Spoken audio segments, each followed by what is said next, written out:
Hello, hello. Good evening, everyone. I hope you are having a great beginning of night.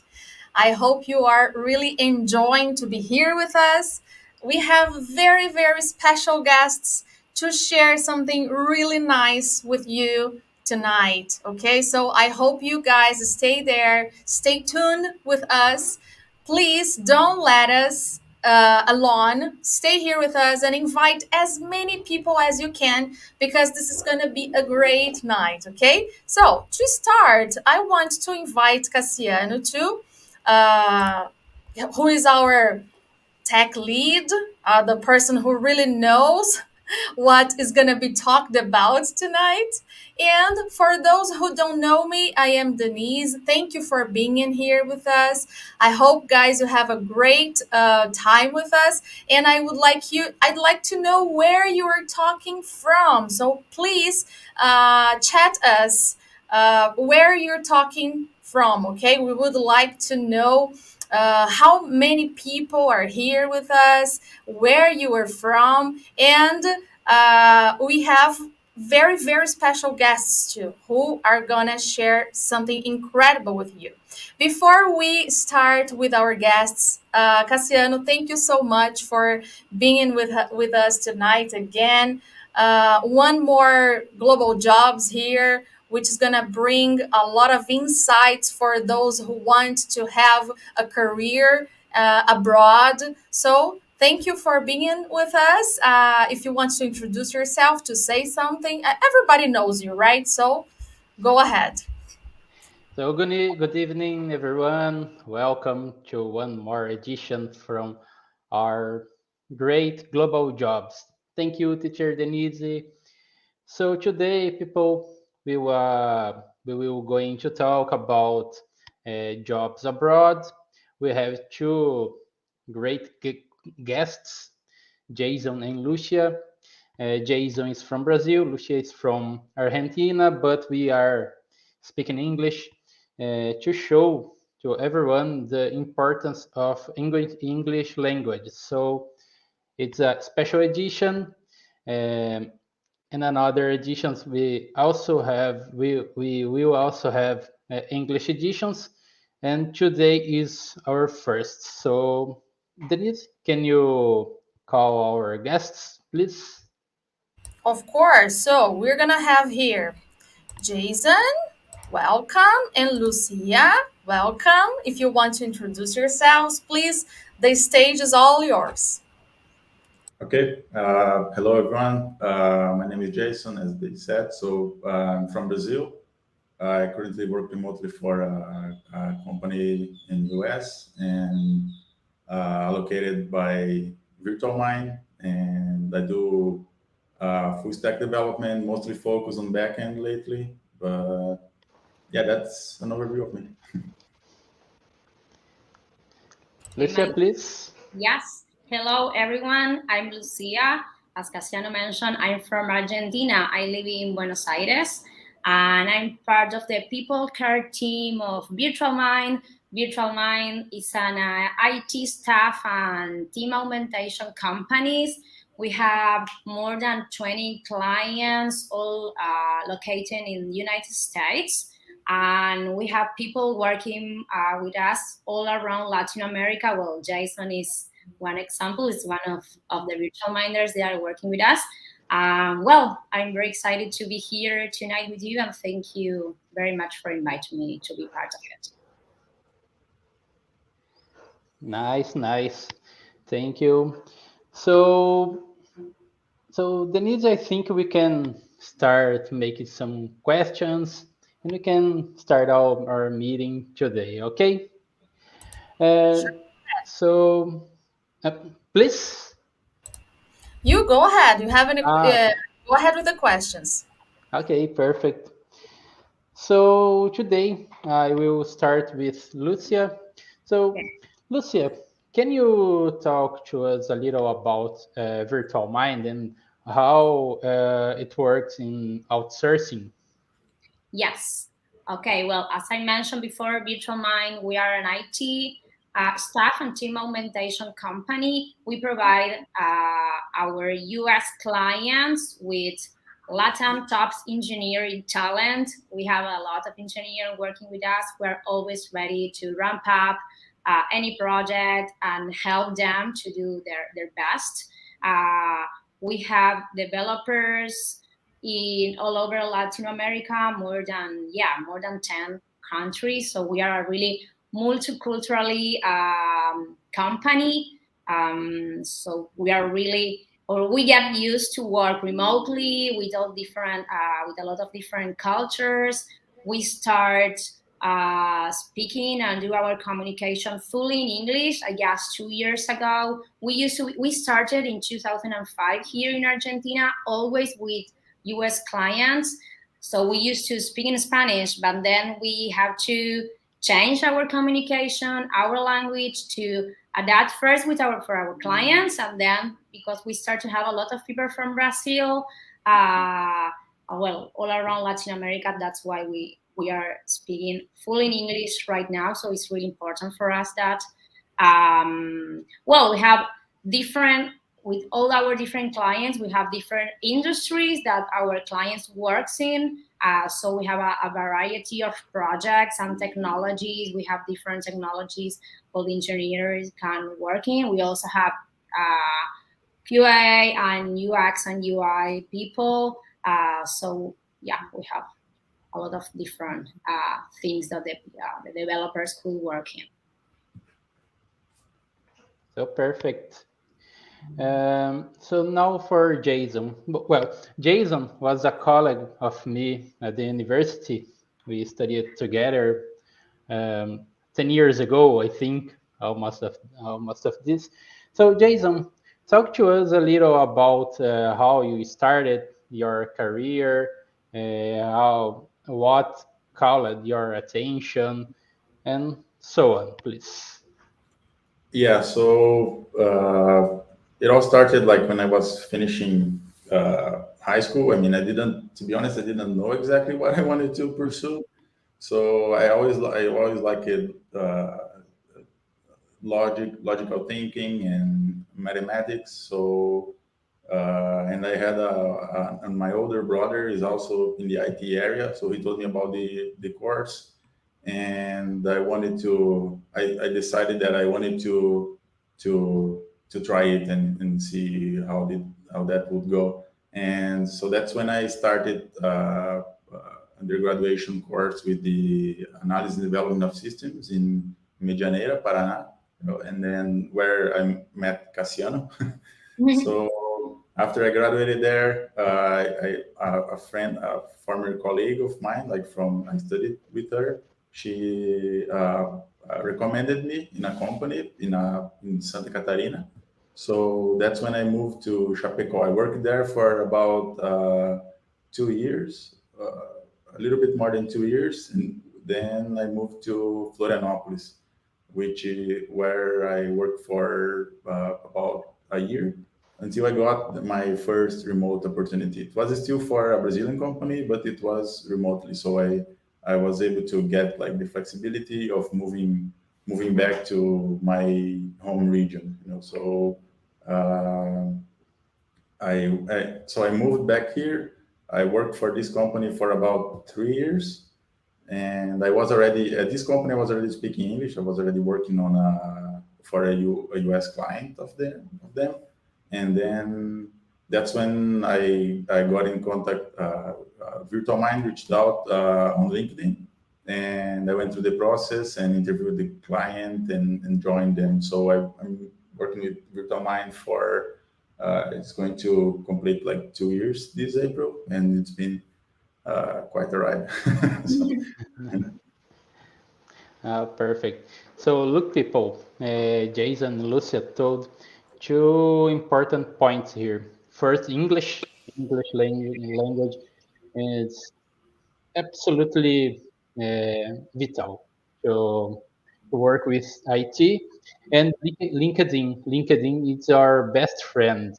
So people at DIO found me at the LinkedIn, so I'm here because of it. So for those that don't have LinkedIn, please create your profile and make it updated. Okay, it's a very nice tip. So, teacher Denise, do you have any question to them? I have one question here from the chat. I don't know if it's okay if I bring it up now. Is that Yeah. okay? Yeah. Okay. We have Rafael. He said that he lost a lot of his English to speaking English because he doesn't use it always, all days, and but he can understand very well. But sometimes he makes mistakes when he talks. He's asking if it's a problem to get international job. If it is gonna be a problem, you know. Do you want to take that, Louis, or do you want me? Yeah, I can go. Well, I guess, yeah, it always happens when you've been like for some time without speaking English. But once you start, you start more used, and you maybe start to correct that mistakes. It could be like have a reader to get a job, but not if you have like a base or you can understand what people say, you can communicate. It's not wrong if you make some mistake. I always commit a mistake when I'm speaking English, so but I can communicate. So the most important thing is to try. You try to get better. Maybe if you can take some classes or see some online courses or see some movies without subtitles and start like in daily basics, like work on your English. But it's not that you cannot go for an international job. If you ever make some mistakes, you will be correcting them with practice, and when you start using it like day by day, I guess. But Yeah. you can go for it anyway. Yes. Yeah. Adding to that, I believe like the most important thing is that you are able to send the message. You are able to express yourself. You don't need to be uh, uh, perfect on grammatically wise. You know, it's just a matter of being able to uh, uh, make yourself clear and make people understand your idea, what you are trying to express. Definitely. I totally agree with you. There's another question here from Jose. He says, do you think that it's possible for a junior in C Sharp, .NET, and Java to get a remote job in Latin America? I can go. I guess. Hi, Jose. I guess you can do it. At Virtual Mind, one important thing is by now we look for senior profiles or mid-level sometimes. So we are not like looking for junior positions, but I guess, yeah, it's possible. If you're junior, you can, there's a lot of positions or openings for juniors too. So yeah, I think, or I believe you can also do it. Okay, thank you. If you want, Cassiano, you can go ahead with the other questions. Okay, perfect. I have a question to Jason. So, Jason, talk to us a little about the biggest challenges you faced at your career until today. Career-wise, I think I live close to you. I live like 2 hour drive from Foz do Iguaçu, which is where you live, right? I live in Cascavel, Paraná.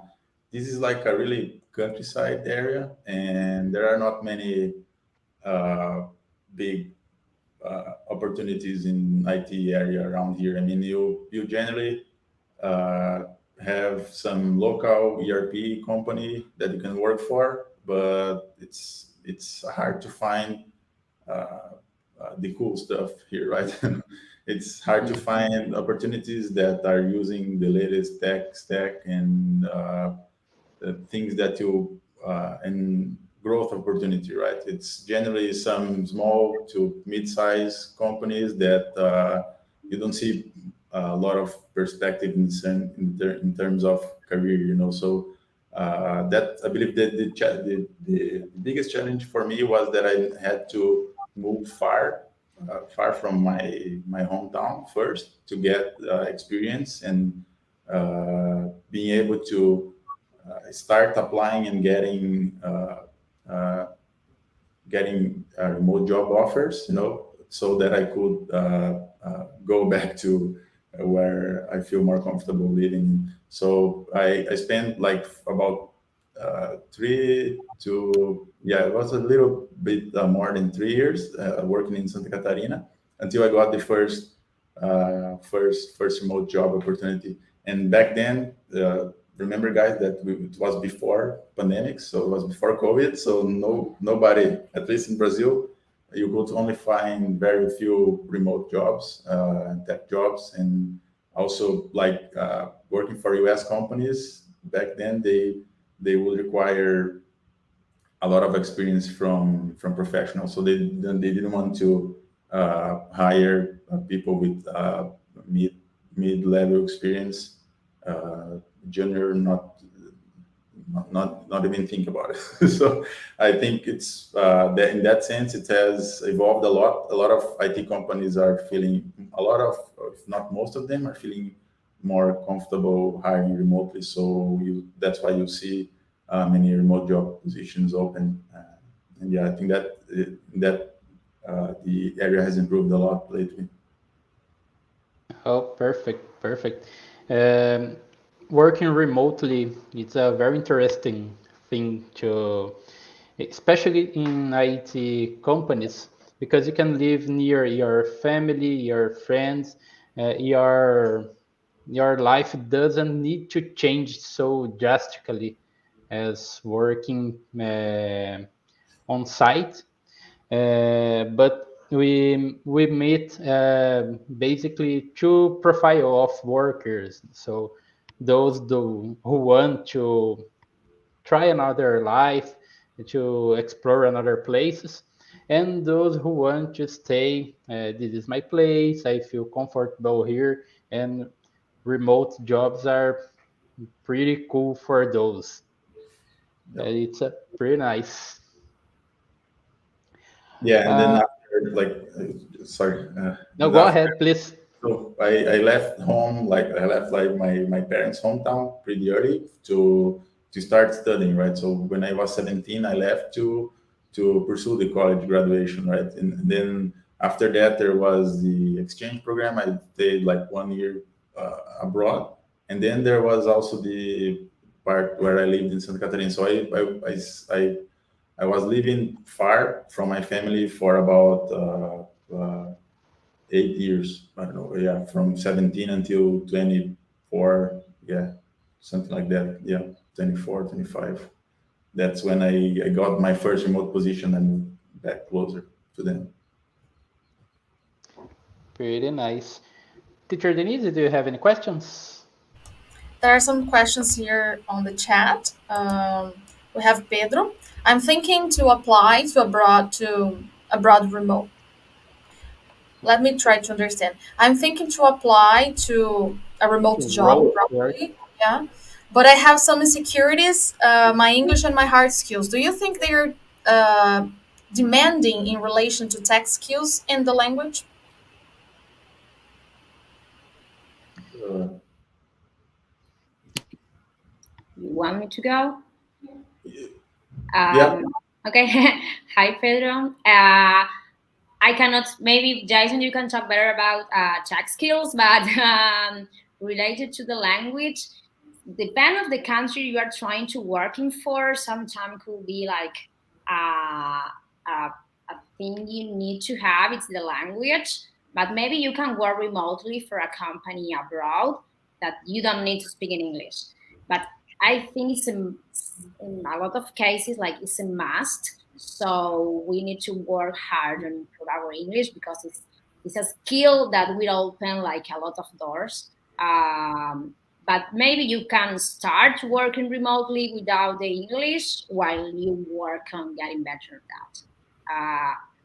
So I think it's not impossible, but it will always open more doors and more possibilities if you have the language. yeah.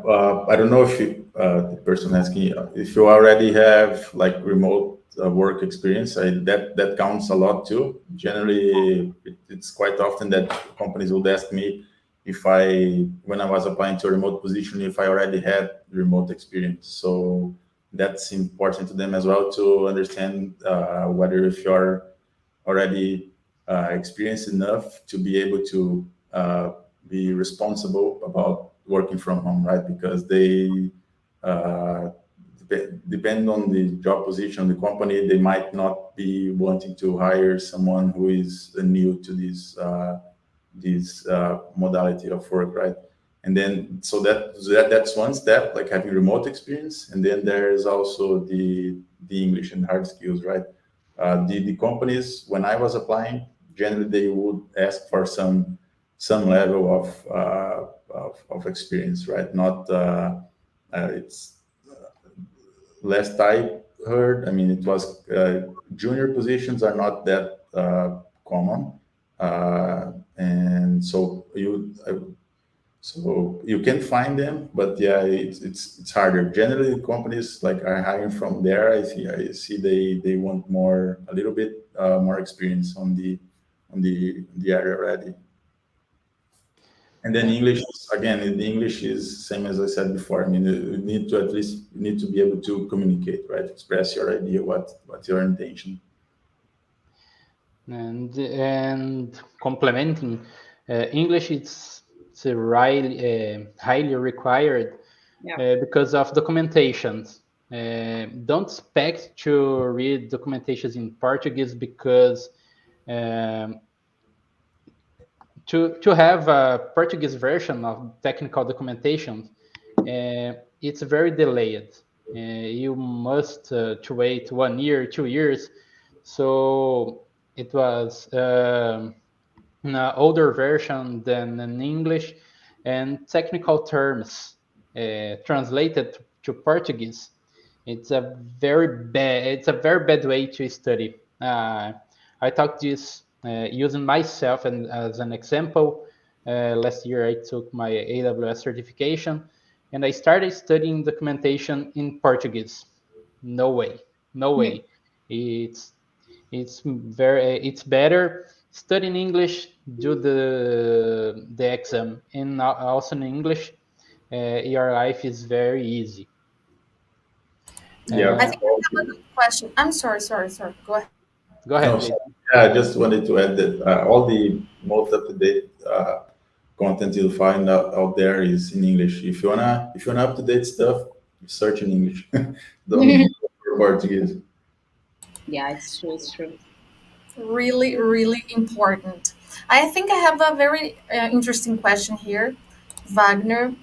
What's the minimal necessary time to be considered a mid-level and a senior in most remote opportunities? I don't know who would like to answer this, Jason or Lucia. You can choose whoever prefers. Djeison, you want to go?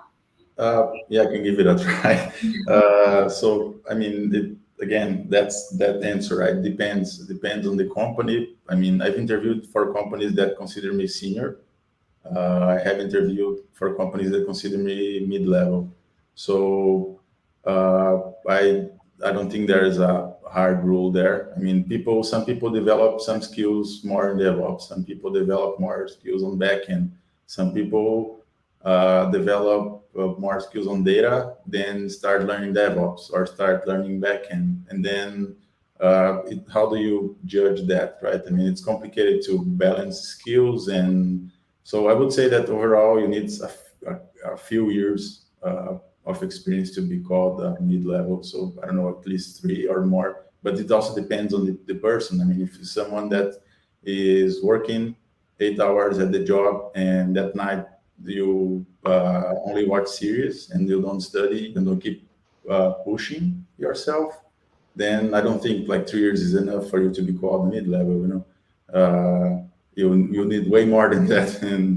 But if you on your free time, not all your free time, right? But if you use some of your spare time to keep studying, keep pushing yourself, and do that at work as well, you might accelerate that process a lot and then get experience faster and climb the ladder faster as well. So I don't know, you might be a senior in 3 years. That really depends, I would say. I have a question to Lucia. Following what Djeison said, at Virtual Mind perspective, how do you consider a person being a senior developer? It's kind of what Djeison mentioned before, because we have different clients and maybe each client have different requirements. So maybe the same person, as Djeison mentioned, the same person for one opportunity for one client is taken to like a senior, and for another client they try to like him like a mid-level or a semi-senior position because of the requirement of the culture that that company has. So I cannot give you like exactly list of requirements or time that we need to take care of for being a senior or a middle level. It depends on the clients, the industry, the technology that they use. So we have different considerations in base of the clients that we are applying for. And adding, and I think that's also like one of the beauties of our area. I mean, it's that it's flexible, right? You don't have a spreadsheet that you have to fulfill. You know, it might be scary, but if you start building a skill, start getting experience, and you interview for jobs, and you get the your feet wet, right? You start getting exposure to the area, getting experience, interviewing for job positions. You'll start to see and find yourself where you fit best. You know. Yeah, Perfect. that's it. Ali, I have one more question to Lucia. Yeah. So, Lucia, as virtual mind, as an outsourcing company, Yeah. how do you deal with different culture of developers and clients? How do you manage this different kind of person, kind of companies, and how do you make that meet and make Well, things work? it's a challenge that we have to have like every day. As you say, yeah, we have different clients with different cultures between each other, and a lot of virtual minders from different countries, sorry, with different cultures between each other. But we have when two things. When we try to look for a new client, our sales teams try to look for companies that have similar culture that ours. So we think or we believe we can work with. If we start talking with a company and see too much difference between them and us, maybe we will not continue with the process, first of all. Then once we have the company, we have the client, we have different project with them. When we are in our like recruiting process, trying to look for new people who work for us or the project, we also we do our first screening interview with our recruiting team and try to see one of the things we try to check or to see if they are like a cultural fit to our company, as the way that they express themselves, the commitment, if they show like they are interested in the position in the company, if they look something about our company or the way they speaks, the body language. We try to identify if this person is going to be a match or a fit with our culture. So there are like the two first steps. Then once they are working with us, we from people care team while I'm working, we do like a really carefully like follow up of the virtual minders. We try to do like a one-on-one regularly to see how they are working or how they are feeling. The same do like our operation team. They have like bi-weeklies with the teams and see what the things are going on. If they're having issue, if they don't feel like comfortable, if something is weird, we try to attack that. If I don't know, they're leaders in the company, they are doing something it's not nice for us, we will try to do something to get better in this situation. I don't know, if I have a one-on-one with some of the guys and they told me that they have some issue with another one, never happened, but if ever happen, we are going to work on that. We try to do team buildings. We are working remotely, but we try to do things to get like bond with them, or they start like knowing each other. We do a lot of activities to try to avoid this, and also present the different cultures that we have. We have activities to show the people that we have in every country, to know the cultures that we have. And we never, ever, ever have a problem with that. One of our values is like embrace diversity. So we like to have a lot of difference, cultural difference between our people, and try to do something better with that difference. It's a very challenging kind of business where virtual mind acts. Yes, and working in people care remotely is a day-by-day challenge because it's difficult, but we are working. We are doing that. Pretty nice. So now, after that, Denise, do you have any questions to them? No, everything is okay. I just want to invite everybody here to click on the link I just shared here. If you want to know a little more about the DIO Global and about our English for Tech experience for you who want to improve your English and have focused English to apply for remote jobs. Okay, so click on the link and they're going to help you. That's it. Perfect. Now we can go to our job board. Lucia, we took some positions of based on your LinkedIn profile, the LinkedIn profile of Virtual Mind. Yeah. So now we start discussing some characteristics of the positions, and Djeison can also talk about technology and use Djeison. You can use your example as talking better. You can use your experience as an example on how people can apply to one of these positions. Okay, I will share my screen. So here, share screen. So that's it. I will grow my. So okay. So people, this is our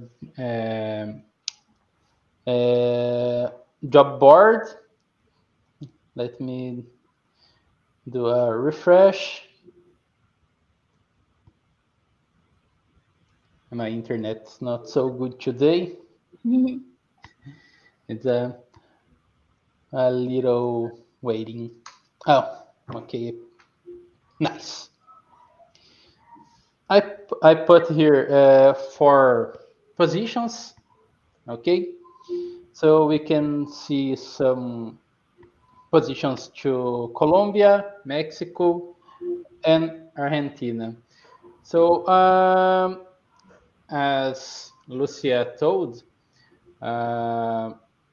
there are positions for senior developers, but don't be scared. Seniority is experience, so everyone must take the first step. So if today you don't consider as a senior, don't worry, tomorrow you can.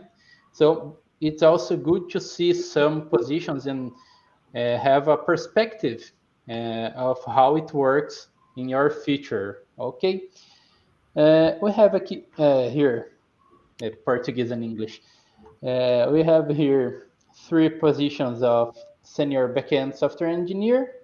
No, I think all of them.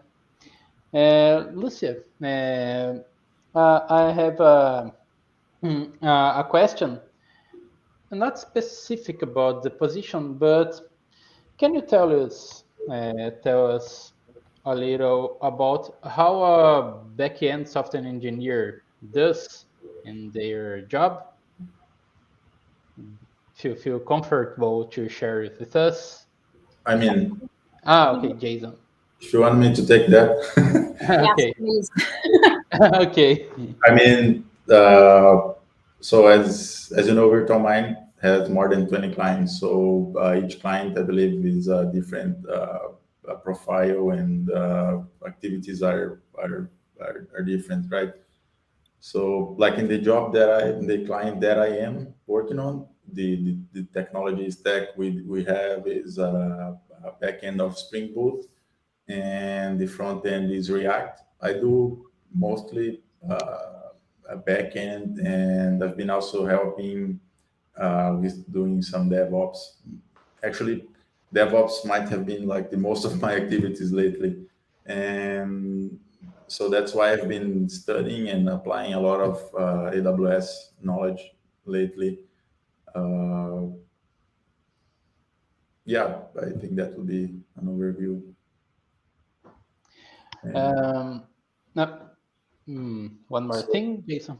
so yeah, this position, Go ahead. it's probably not like from the client I'm working on, because uh, there's some based on the technology stack, and they use Redis, Kafka, Airflow. We don't use that. We use queuing services like RabbitMQ. So yeah, SQLite is a plus. We don't use that neither. And what else? Yeah, Python. We don't do much. I mean, I've been doing some on the back end I'm building now, because we're working on a new serverless API. So which is all we are writing it all in Python. And but yeah, the back end of the project is Java, as this position is asking for. So yeah, they have, seems like this is position more data related. They saying like data scientist is a plus, and also based on the data lake tools they use, like Kafka, and yeah, I would think this is more for people who are also interested in a lot of data processing. This is a backend related position. Now, Jason, are you working with front end or backend? I think I didn't ask it to you previously. I'm doing mostly backend right now. Yeah. So talk to us a little about a backend developer does in a general way, if you can go deeply in technology, but So on the project I'm working on now, like the backend activities generally involve you doing implementing, which is generally seen as building APIs, right? You generally need to design features, resources, and expose endpoints for other applications to integrate with. Like if you think of a front end, like React or Angular or Vue. So like on my day to day, we doing backend, we mostly build APIs, and uh,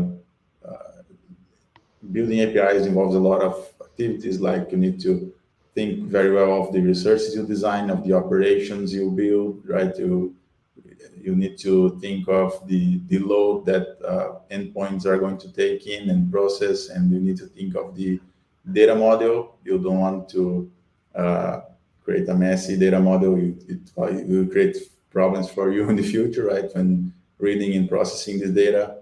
And what else? So in this project we're working now, and we have migrated like from a REST API to a GraphQL API with Spring Boot, and that was a nice move. I had the opportunity to talk to and design and implement along with the front end guy who is working on the React app. We generally met and discussed about the API needs and how we wanted to approach certain feature, because like GraphQL mindset is something completely different from the REST APIs. So the entire design of things is different. So it also adds type safety, because that's not something you have on REST APIs, right? You just have an open endpoint, and in best case scenarios, you will have some documentation. Some people don't even care for writing it, which is not ideal. But yeah, then on the GraphQL, you have a schema to consume and process the type tree and like mutations queries and all the inputs they take and the data structures they respond. So yeah, my activities are mostly on those areas. Oh, perfect. And for those who want to start developing with backend, at DIO we have a lot of courses, boot camps, and so on. You can explore them and complete them and start your career. Lucia, I have a question from chat. Yeah. From my too. If a person applied to the Colombian job position, it means that clients located there. Could you explain the difference between the position in different cities? Okay. No, we have all of our clients are located in United States. We have all the clients there. We don't have clients in any other country of Latin America, only there. But sometimes in general, we look for people like all over Latin America. Sometimes could be that a specific client looks for people for like a specific country. For example, they are looking in Mexico or from Brazil or for Colombia in this case. In general, we look for like everywhere. It doesn't matter for us where the people is located, but could be some time for a specific client. They are looking for people from any specific country. Pretty nice, pretty nice. Another question to you, Lucia. Yes. At this job position, we have a lot of different technologies. Yeah. Can you tell us how hard it is to find the right person to the position, and so you can make some to adapt the person, the candidate to the position, or you can find the right as described at the job position? Sometimes it's pretty hard because it's not only depend on us or the position, but because it's depends on the clients too. Because as I said, we made some first screening interview. We met the candidates. We did some questions, present like the project, virtual mind, and we try to meet the person who is applying. But then they have to make another interview with the client. So that could be like another filter that they need to pass. So sometimes maybe we like some candidate, but then the client feels not the correct fit or the opposite. So sometimes it's really hard to find a person to a position, and depend on the client, we can be like a little flexible or not. Maybe we can avoid some requirements if it's okay with the client, but maybe we cannot do that if it's something like a must for a client. I don't know if I answer your question, but yes. It's like, yeah. Yes, perfect. In the most case, your clients are more or less flexible, talking about the profile? Depend. I think for the last opportunity that we had, we are not much flexible. That we need to work hard to find like a really dedicated person for that position. Yeah, but yeah, depend of the cases that I say before. I think it's a very challenging task because some clients can be in a hurry to find some. Yeah, it's also it's also like it's something depends the hurry that they have to to hire someone, but it's maybe because of the hurry we hire someone is not the correct fit. Maybe it will be a problem in the near future or near or far future. But if not the real fit and we hire someone because of the hurry, maybe we have some problems later. So sometimes it's better to take more time in this process to find the best person for the position and then avoid problems for the future. Yeah, perfect. So it's important to know a lot. Before making this comment, when we have a profile like this, it's a lot of different technologies. Systems like Redis, Kafka are not simple kind of technologies. And talking about a senior position, a candidate must be senior in every technology as described here, or not? To answer that, I mean, I can speak for the positions I applied for. Perfect. I Yeah. don't. I generally didn't have like all the requirements they asked for. For example, I mean, if you like Redis, Kafka, and Airflow, I don't even know what is Airflow, but Redis and Kafka, they are on the same family of tools, let's say like that. So you have experience with one of them, you very likely heard of the other, or I mean, there's a good chance that they are still considering you if you only know one of them. You know, you don't need to know every detail, every config that is available on the tool. You just need to uh, good give them like a good example of how you apply this tool, what problem did it solve, why you use it, not just because it's got a cool name, you know. And then I think that's the most important thing. The tools that you have experience with, you need to be able to express and to uh, show them like what value you added to the project you were working on, what problem you solved with it, you know. So like if you don't have Python experience, but you have a few years of Java experience, still try, go for it, you know. And then it's another programming language, you can learn it. Perfect. Could I just ask a question that I've been seeing here on the chat? Yeah, can you hear me? Yeah. Yes. Yep. People have been asking if the age is a problem. And another question is that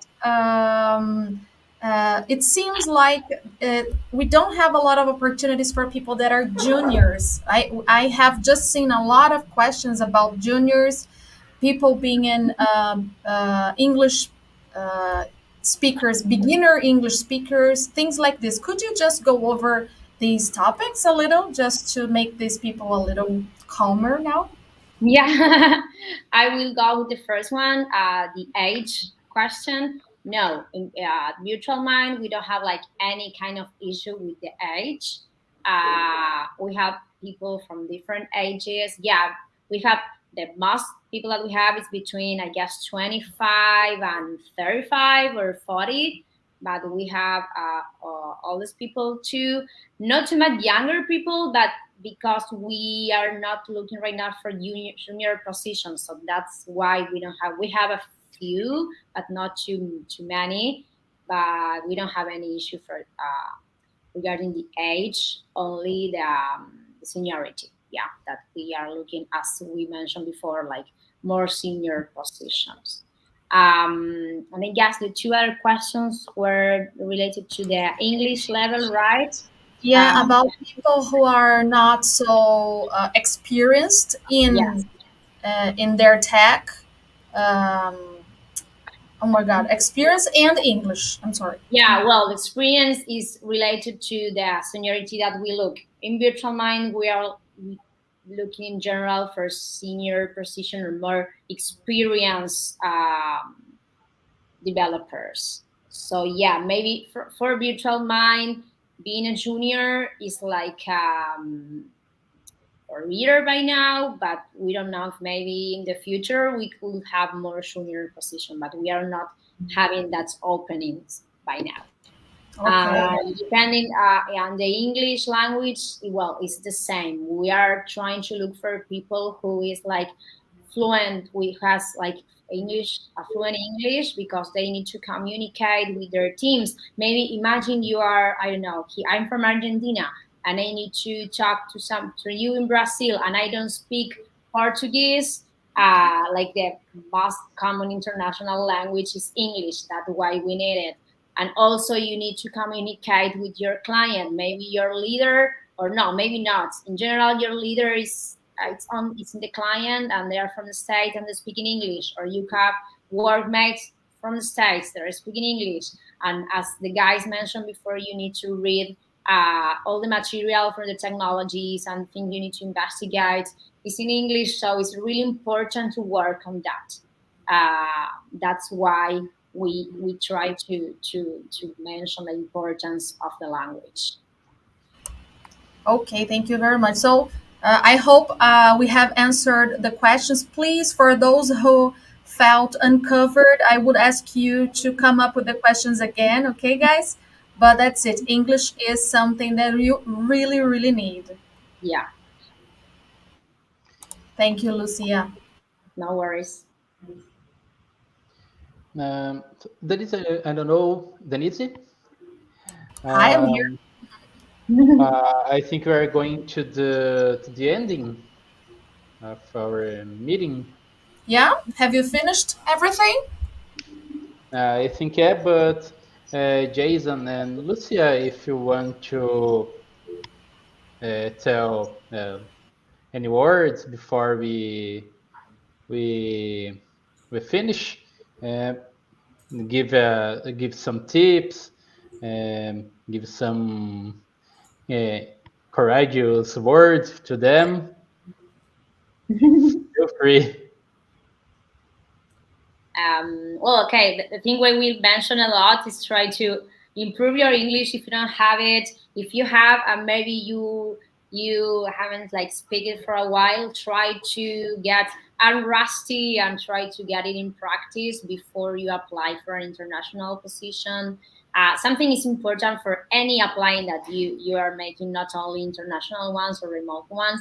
Try to show like interesting in the position you are looking for. If you know the company where you are applying, try to investigate the company, the industry, have questions. When you are like in your first interview, show that you are interested, make questions. If they when they ask you questions to you, don't answer with yes or not questions. Try to speak, try to develop your communication skills. um, Try to show yourself like secure and also show commitment with your job, your work, more if you're going to work remotely. As Jason said before, sometimes the experience like working remotely is a requirement or something a nice to have, because you need to have fully commitment with your job to work remotely and know your limits or your boundaries. We are home, so maybe you can get distracted really easily. So you need to focus on what you are doing, and also know how to put your own boundaries or your own limits and your, I don't know, your work time, and then finish your day and do another thing all in the same place. So you need to get used to that kind of working at home. Um, so, well, that's maybe. Yeah, I completely agree with Luli. I think just, I mean, if you don't have much experience, I mean, take step by step, one thing at a time. Yeah. Get experience, study English, or pursue the blocks that you are missing, right? And for me, it was a staircase, right? I initially was working in office for a Brazilian company. Then I was able to work remotely for a Brazilian company. Then I was able to work abroad, so it was like a staircase, step by step, and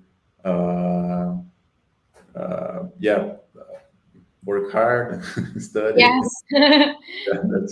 Yeah. And There as you is said, no, Jason, there's no way to skip steps, right? I'm sorry, Cassiano, but there's no way to skip steps. You have to go each step the way it is necessary, studying, getting experience, right? Exactly. You don't need to rush things. At the end, you will get, if you want to work remotely for an abroad company, you will get it. But as you mentioned, Denise, step by step. Sure, very good. And so English, right, guys? English is something that there is no discussion. Yeah. Sometimes it's also nice to have maybe another language. For example, in Virtual Mind, you have a lot of Brazilians, so we've been improving our Portuguese. I can speak Czech a little bit, but it's nice to have it because you can also communicate with our cultures like better. But well, the most important, of course, always is English. Perfect. there is no secret, just hard effort. That's it. Yeah. So we're going to the end of our meeting. I want to say thank you, Lucia. Thank you, Djeison. It was very cool. Having a meeting speaking English is very important to us to show them to everyone that are listening to us that the English is extremely important, not just very important, but extremely important. So that's it, people. Let's study in English. We have the English for Tech here at DIO. Do our lessons, improve your English, and the world is waiting to you for you. It's waiting for you. Definitely. The world, right, Cassiano? Not just one or two or three countries, but the whole world will be waiting for you if you are prepared, if you're ready to use all your capabilities. So thank you guys so much, Lucia. Djeison, thank you. It was a pleasure being in here with you. Thank you, Cassiano. I don't know if you guys would like to say anything else, to add anything else to this moment. Feel free. I don't know. Well, first of all, thank you guys and Jason for inviting me here. I hope I could help a little bit with the things that we've been talking today. Of course, well, also in Virtual Mind, we are more than open. If you want to search for our openings that we have, or stay tuned, or the opportunities that we be like posting when we have it. So we are waiting for you guys if you want to work remotely with us. But well, once again, thank you for having me here. Yeah, thank you for the opportunity of being here and share a little of my career. And let me know if you have any other question. I mean, you can reach out to on LinkedIn if you want. Yeah. And again, thanks for this opportunity. Yeah. Perfect. Thank you, guys. Thank you. Cassiano, anything else to say? So I wait for us. I wait for you in the next edition. I think there is not in the next week, but the post next week. We are waiting for you, and that time we continue speaking Portuguese, but don't forget to study English. Okay, very good. So, thank you all, guys. Thank you for coming here and staying here with us. We're very happy to help you. And as you know, guys, if you need anything, you can come to us on LinkedIn or anything that you find us. It's okay. You can always talk to us. We are totally accessible to all of you. So, thank you very much. I hope you have a very great night. So, see you next Monday. Bye bye. Bye Thank you bye. guys. Bye bye. Eu sempre quis trabalhar para uma empresa fora do Brasil, mas eu não tinha muito conhecimento sobre as oportunidades e quais os requisitos mais procurados. Eu comecei a trabalhar com TI tem cerca de 6, 7 anos. Eu era técnico lá no interior, na cidade de Séries, mas me mudei aqui para a capital para procurar emprego na área, trabalhar um pouco mais focado em computação. Mas antes de conseguir minha carreira internacional, minha maior insegurança era a respeito da cultura organizacional de um novo país. Eu tinha muita dificuldade com o inglês, mas fui estudando pouco a pouco até chegar no ponto de conseguir trabalhar. Ao receber o e-mail de um antigo professor da graduação indicando uma aceleração na plataforma da DIO, tudo isso mudou. Chegou um momento, no ano passado, no qual eu vi um bootcamp sendo ofertado pela DIO. Foi o primeiro bootcamp, inclusive. Gostei bastante de participar, foi muito divertido, fiz durante minhas férias da faculdade. E ali eu tive a oportunidade de conhecer a Volkswagen Digital Solutions, uma empresa de Portugal, que presta serviços para a Volkswagen da Alemanha, né? Para o grupo Volkswagen em geral. O processo seletivo ele foi dividido em 4 etapas. A primeira, uma etapa de avaliação, onde foi realizada uma prova de conhecimentos em Java. A segunda, foram realizados workshops por especialistas da empresa, em que a gente pôde conhecer mais um pouquinho sobre os projetos atuais e também fazer networking. A terceira etapa foi uma etapa de entrevista para avaliar o fit cultural. Ela foi realizada em inglês e logo em seguida teve a entrevista técnica, também foi em inglês, que era focada em Java e tecnologias cloud. Foi através da DIO que eu pude conhecer várias empresas globais e através do programa de aceleração internacional eu conquistei a minha vaga na Volkswagen Digital Solutions. E ali eu acabei sendo chamado para fazer parte do corpo da Volkswagen Digital Solutions. E atualmente eu fui selecionado, fui um dos selecionados para a vaga e estou aqui trabalhando, desenvolvendo meu trabalho como esperado por mim e pela minha equipe. Então hoje eu posso afirmar que conquistei os meus objetivos, trabalhando numa empresa excelente e com tecnologias bastante relevantes. E tudo isso foi possível graças a DIO.